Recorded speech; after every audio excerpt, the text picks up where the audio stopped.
Go ahead. Tell us the story.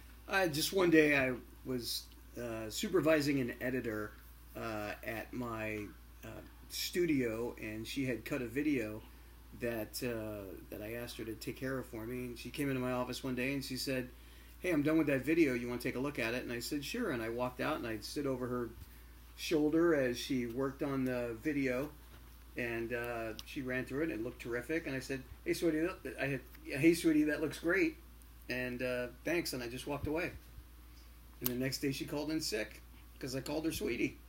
Okay, and she confirmed. She confirmed that was the reason. You asked her what was going on. And she said, "I can't come in anymore." She thought it was sexual harassment that I said sweetie. Okay, so and this was someone you'd been working with for a while. Yeah, who you really respected and liked. Yeah, I liked her. And had no designs on. Too. There was nothing else that had gone. She did amazing work, and there was never any funny business. They were kind of friends. He told me. Yeah. Yeah.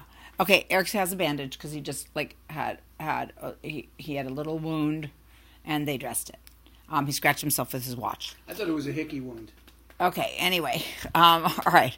No, we got burned by pot. There. Now I tied it into. I hate pot. Shall I tell my experience? Yeah, but you have to be very careful telling about show his name and stuff, or anything like that. Yes. Okay. I got a job on a very popular sitcom the other day, and I showed up on the set, and I parked my car, and I get out of my car. Speak up. And I get out of my car, and I see one of the stars of the show. It's a girl, and she's walking towards me. And I say, "Hi, baby." She goes, "Hi." And I say, "I will see you in wardrobe, doll, so I'll see you there." And I go to my trailer, knock on my door. 5 minutes later, I'm told I have to go home. I said, "Really? Why?" These are the producers, and I really like them. And I think they like me. They were like really sorry, but this is what happened. Because I called her baby and because I called her doll, I lost my job. Okay, so you didn't actually lose the job. It just makes a better story that way, because that is just a major. You've never been fired from anything. I thought I didn't work that day. No, I thought it didn't happen. No, they just had a discussion with you, and it wasn't a few days ago. It was a while ago. That's why you don't remember. Okay, so anyway, so he did not get fired, but they did talk to him, and he then felt terrible that she was in distress. Oh yeah. And the biggest part of this is, of course, Eric's crime is he didn't remember her name. And so he was it was the first day, and he had just seen her but had not been introduced, and was so concerned about just saying no name that he just picked something he thought was endearing and nice and friendly. That's my phone ringing, but I'm not going to grab it right now. And he just thought it was friendly, and so he was being friendly. Now, I understand that the term of endearment, baby, can be special and can be something you say for somebody that you're with. That I get. Doll, I get that the stretch. If somebody's like, that just turns me into a doll, as if you're some kind of porcelain object with no soul. But those are what we call think jokes. I mean, that you have to look at the person's intention. We are Me Too'ers. All of us, these guys and me. We don't want the movement to lose credibility on account of these misunderstandings. Mike Zinna. I don't think these are misunderstandings. I think here's where you're wrong. What do you think? I think it's hostility. I don't think it's because you. I don't care who you are. How can you have a problem with? That's nice work, sweetie. Well, because I'll tell you why. Okay, because there are times that those names or words are used in a way that's not cool. Sure. That can creep you out, and make you feel uncomfortable. Well, but so are a lot of words. Oh, yeah, and all of them are going to come under fire. Believe me, if they haven't already. And some should. But I am a big term of endearment person, especially if I have something to express that may not be a delight for the person to hear. I want them to know I care about how they feel about it. So I say honey a lot and stuff. It makes me feel good, and I think it creates a warmth in the relationships. I couldn't wait to be of age to use those kind of words. So I have this problem with a lot of the women that I'm friends with, where I do say sweetie and honey, because I was raised by women. Yeah, see, and I love that. I love those words. Right. One sister, my mom, yeah, all her sisters, my aunts. I mean, your daughter, your granddaughter. I'm surrounded by women all the time, so it's honey and sweetie and Right. baby. Right. It's not anything sexual. It's just it's friendliness. Right. Just like, you know, Right. when I call a male friend bro or dude or buddy or something, Right. it's no different than that. Right. So, how do you get past that? Right. How do you, as a professional, treat somebody in a pleasant, positive way? Right. Without, because when you use somebody's name, it sounds almost grating. Like Yeah, if I were to I say know. to you, Like "Hello, reprimanded. Hello, Eliza." Right. You know, it sounds weird because Yeah. you're one of my dear friends. I would Yeah. say honey. Yeah. Or sweetie. So how do you get past that? Okay, I think maybe that's a very good question. I love terms of endearment. They completely work on me. It signals to me that everything's okay, and I use them for people of all genders and all ages, just non-discriminatorily. You were going to say something, Eric. What were I you call going to say? everybody an asshole.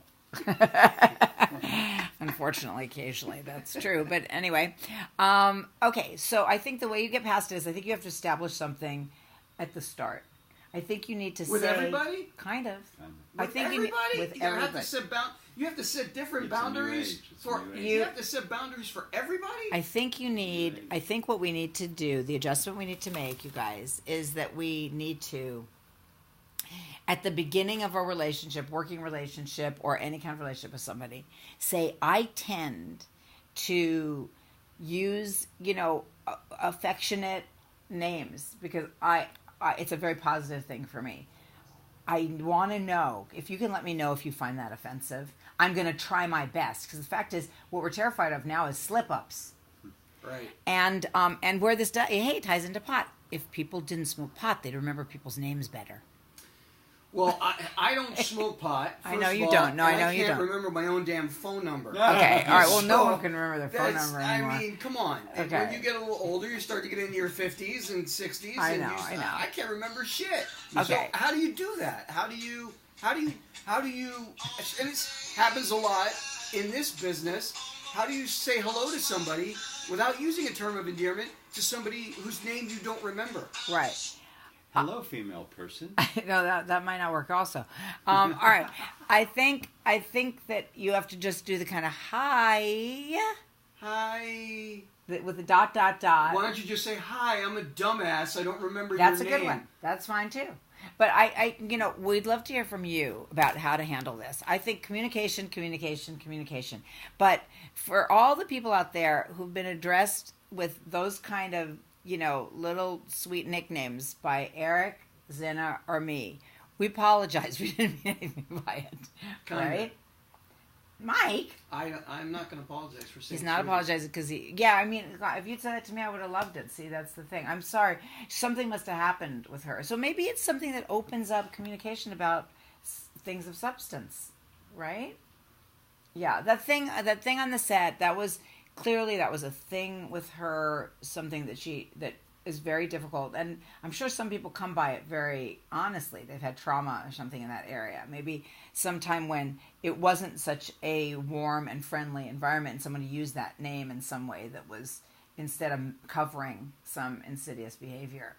But it's unfair to hijack someone's affection for you or someone's pleasantry towards you and turn it against you and make you the villain. There are ways to say things and there are ways to say things. Like, if I thought somebody was an idiot, I could say to them, God, you're fucking brilliant. Mm-hmm. Right. Or if I thought somebody was brilliant, I could say, God, you're fucking brilliant. Right. So there are ways to say words. Yeah. We need a director the in master life. at this. Yeah. There are ways to say words. Why do people get the right to hijack your affection towards them? Well, maybe here's what I did wrong. Mwah, yeah, you didn't do that. That would be even better. Okay. Baby. No. Because then you're not hiding you anything. like moving your hips? Okay, I think right now we're in a revolution. So there's going to be overcompensation. And, I know that it seems a little witch hunty, at this stage. Better to go too far in the direction we've never gone in order to come to some Here's what I think. position of fairness. And I yeah. have a real opinion about this. What's your opinion?